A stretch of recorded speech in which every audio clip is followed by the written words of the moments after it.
नमस्कार, मी ॲडव्होकेट प्रतिभा सावंत. माझ्या यूट्यूब चॅनलमध्ये आपलं हार्दिक स्वागत आहे. आज आपण हे बघणार आहे की समजा एखाद्या व्यक्तीने फ्लॅट विकत घेतला आणि नंतर त्यांनी भाड्याने दिला, तर तो कमर्शियल पर्पजने दिला असा अर्थ होतो किंवा तो भाड्याने दिला म्हणून तो व्यक्ती त्याचा कंझ्युमर होतो किंवा नाही होतो, किंवा कंझ्युमरच्या व्याख्येत तो येऊ शकतो का नाही येऊ शकत.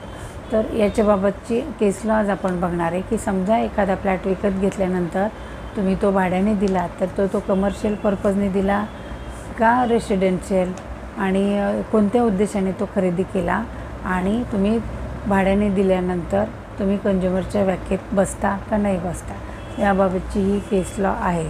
तर याच्यामध्ये फॅक्ट्स अशा आहेत की एका व्यक्तीने गुरुग्राम येथे 2 फ्लॅट्स विकत घेतलेले होते. त्या खरेदीदाराने 2005मध्ये ते विकत घेतले. आता जेव्हा त्यानं विकत घेतले, नंतर त्या डेव्हलपरला त्याने दिले डेव्हलप करायला, आणि तेव्हा त्यांच्यात जे काही ॲग्रीमेंट झालं त्याच्यामध्ये असं ठरलेलं होतं की 36 महिन्यात तो त्याला ताबा देणार होता, ज्यानं खरेदी केले त्याला.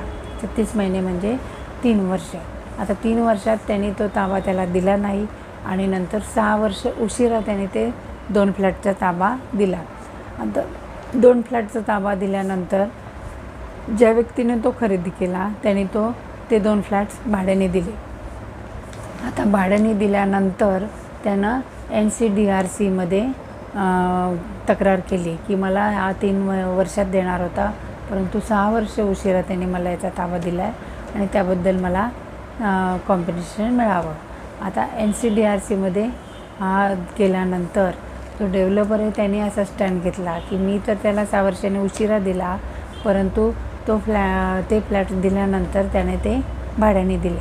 म्हणजेच काय की तो भाड्याने दिल्यामुळे कंझ्युमर कोर्टात त्याने दाखल केलेली आहे ना ही तक्रार, तर मग हा कंझ्युमर होत नाही, कारण त्यानं कमर्शियल पर्पजसाठी घेतला, आणि म्हणून तो काही कंझ्युमरच्या व्याख्येत बसत नसल्यामुळे तुमच्याकडे जी NCDRCच्या खाली ही तक्रार येऊ शकत नाही.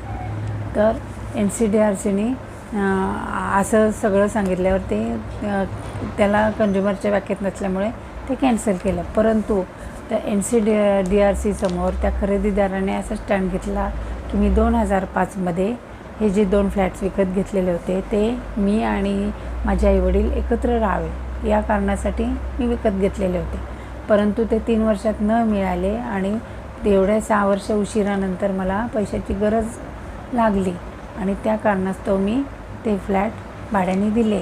पण जेव्हा मी विकत घेतले तेव्हा रेसिडेन्शियल पर्पजसाठीच घेतलेले होते, आणि म्हणून मी कंझ्युमरच्या व्याख्येत येतो. म्हणजे कमर्शियल जरी मी आत्ता भाड्याने दिलेले असले, जेव्हा मी विकत घेतले तेव्हा मी एकत्र राहण्यासाठीच घेतलेले होते. आता हा स्टँड जो आहे तो NCDRCनेला मान्य झाला, आणि जेव्हा हे की हा फ्लॅट रेसिडेन्शियल आहे का कमर्शियल आहे, तर हे सगळं ठरवायचं जबाबदारी कोणाची आहे, तर NCDRCने त्याच्यावर असा निर्णय दिलेला आहे की जो तक्रार करतो त्यानेच हे सिद्ध करायचं की मी हा फ्लॅट रेसिडेन्शियल पर्पजसाठी घेतला का कमर्शियल, हे सगळं सिद्ध करण्याची जबाबदारी त्याचीच, की जो तक्रार करतो, म्हणजे जो तक्रार करतो त्याच्यावरच सिद्ध करण्याची जबाबदारी आहे. म्हणजे ज्यांनी तो खरेदी केला त्याला सिद्ध करावं लागेल की मी रेसिडेन्शियल पर्पजसाठी खरेदी केलं, आणि मग म्हणून तो कंझ्युमर आहे. हे सगळं सुप्रीम कोर्टाने त्याला अशा गाईडलाईन्स दिलेल्या आहेत, आणि म्हणून तो जर रेसिडेन्शियल पर्पजने केलेला असेल तर तो कंझ्युमर होतो, कमर्शियल पर्पजने केला तर तो कंझ्युमर होणार नाही. म्हणून तुम्हाला सिद्ध करण्याची जबाबदारी जो तक्रारदार आहे त्याच्यावरच राहील की तो कमर्शियल पर्पजमध्ये आहे का रेसिडेन्शियल, आणि मग तो कंझ्युमर होईल किंवा नाही, किंवा ग्राहक होईल किंवा नाही, त्याच्यावरच ती त्याची तक्रार अवलंबून राहील. अशा प्रकारे हे केस लॉ आपण बघितले. तर याच्याबद्दल आवडलं असेल तर लाईक करा आणि सबस्क्राईब करा.